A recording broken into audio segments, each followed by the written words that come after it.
أعوذ بالله من الشيطان الرجيم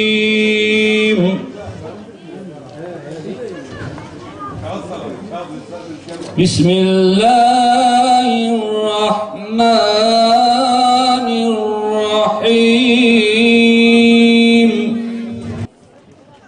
Kıymetli peygamber sevdaları, Muhammed'i kervan yükünü almış memleketimizin dört bir yanında heyecan ve coşkuyla kutlanmaktadır. Bugün Muhammed'i sevdanın feyiz ve bereketinden faydalanmak, nasibimizi almak için biz de buradayız. Aşkına gel imtihanlar edelim, derdine göz yaşına edelim. Ev yetim anidini bi hikmeta, geriye misal jiboyi milleta. Hakikaten Allah-u Teala bizlere lütufta bulunmuştur değerli peygamber sevdaları. Çünkü bizlere gelen peygamber yabancı değil, içimizden biriydi.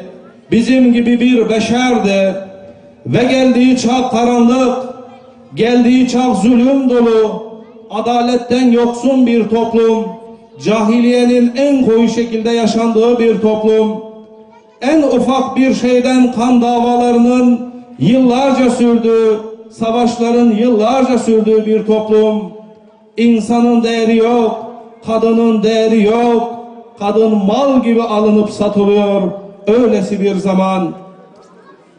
Cehalet had safhada, kan davaları had safhada, öldürmeler had safhada. İnsanlık bir kurtarıcıya muhtaç, insanlık bir kılavuza muhtaç, insanlık bir rehbere muhtaç, insanlık gönülleri tedavi eden bir doktora muhtaç.